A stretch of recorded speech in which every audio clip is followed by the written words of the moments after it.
ನಮಸ್ತೆ ಸ್ನೇಹಿತರೆ, ಇವತ್ತಿನ ವಿಡಿಯೋದಲ್ಲಿ ಬೆಂಡೆಕಾಯಿ ಗ್ರೇವಿನ ಮಾಡ್ತಾ ಇದ್ದೀನಿ. ಇದು ಪೂರಿ, ಚಪಾತಿ ಹಾಗೆ ಇಡ್ಲಿ ದೋಸೆಗೂ ಚೆನ್ನಾಗಿರುತ್ತೆ. ಸ್ವಲ್ಪ ತೆಳುವಾಗಿ ಮಾಡಿಕೊಂಡ್ರೆ ಮುದ್ದೆಗೆ ಮತ್ತು ಅನ್ನಕ್ಕೂ ಚೆನ್ನಾಗಿರುತ್ತೆ.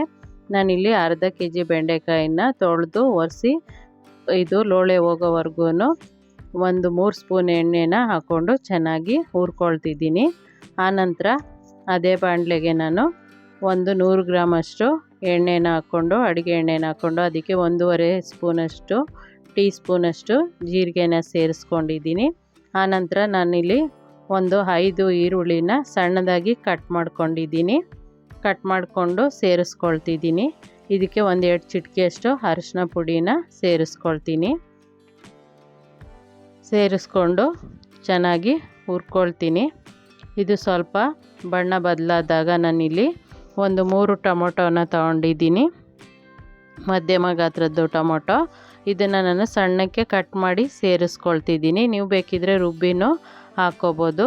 ರುಬ್ಬಿ ಹಾಕೋದ್ರಿಂದ ಗ್ರೇವಿ ಸ್ವಲ್ಪ ತಿಕ್ಕಾಗಿ ಬರುತ್ತೆ. ನಾನಿಲ್ಲಿ ಕಟ್ ಮಾಡಿನೇ ಸೇರಿಸ್ಕೊಳ್ತಿದ್ದೀನಿ.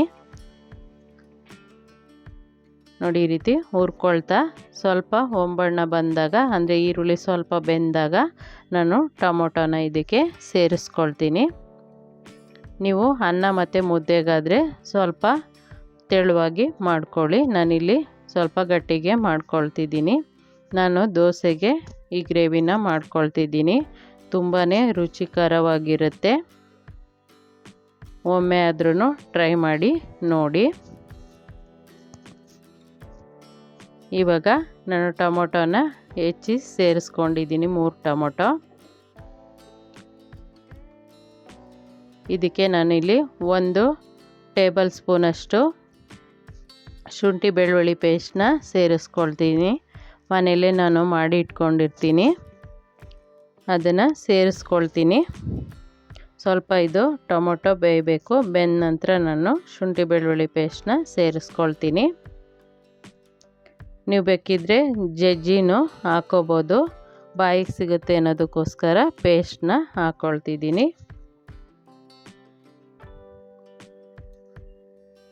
ಆನಂತರ ಇದಕ್ಕೆ ನಾನು ಹುರಿದಿಟ್ಕೊಂಡಿರುವಂತಹ ಲೋಳೆ ಎಲ್ಲ ಹೋಗೋವರೆಗೂ ಹುರಿದು ಇಟ್ಕೊಂಡಿರುವಂತಹ ಬೆಂಡೆಕಾಯಿನ ಸೇರಿಸ್ಕೊಳ್ತಿದ್ದೀನಿ.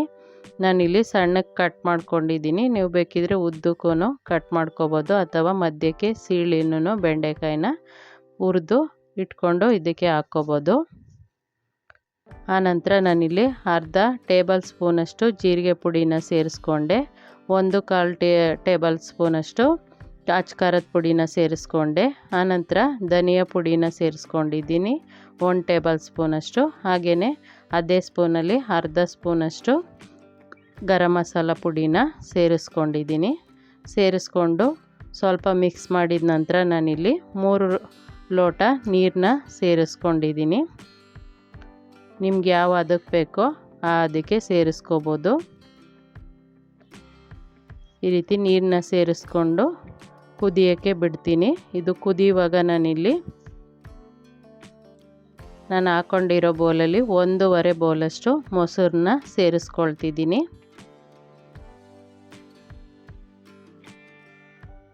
ಸೇರಿಸ್ಕೊಂಡು ಚೆನ್ನಾಗಿ ಮಿಕ್ಸ್ ಮಾಡಿಕೊಂಡು ಕುದಿಯೋಕ್ಕೆ ಬಿಡ್ತೀನಿ. ಇದು ಕುದಿಯುವಾಗ ಇದಕ್ಕೆ ರುಚಿಗೆ ತಕ್ಕಷ್ಟು ಕಲ್ಲುಪ್ಪನ್ನ ಸೇರಿಸ್ಕೊಳ್ತೀನಿ. ಆನಂತರ ಕೊನೆಯಲ್ಲಿ ಇದಕ್ಕೆ ನಾನು ಕಸೂರಿ ಮೇಥಿನ ಸೇರಿಸ್ಕೊಳ್ತೀನಿ. ಈ ಕಸೂರಿ ಮೇಥಿನ ಹಾಕೋದ್ರಿಂದನೂ ಇದ್ರ ರುಚಿ ತುಂಬಾ ಚೆನ್ನಾಗಿರುತ್ತೆ. ನೀವು ಕಸೂರಿ ಮೇಥಿ ಬೇಡ ಅಂತಂದರೆ ಕೊತ್ತಂಬರಿ ಸೊಪ್ಪನ್ನು ಸೇರಿಸ್ಕೋಬೋದು. ಸ್ನೇಹಿತರೆ, ಈ ವಿಡಿಯೋ ಇಷ್ಟ ಆಗಿದರೆ ಪ್ಲೀಸ್ ಲೈಕ್ ಮಾಡಿ, ಮರೀದೆ ಕಮೆಂಟ್ ಮಾಡಿ. ಮೊದಲನೇ ಬಾರಿಗೆ ನಮ್ಮ ವಾಹಿನಿಯನ್ನು ನೋಡ್ತಾ ಇದ್ದರೆ ಪ್ಲೀಸ್ ಸಬ್ಸ್ಕ್ರೈಬ್ ಮಾಡಿಕೊಂಡು ನೋಡಿ. ಧನ್ಯವಾದಗಳು.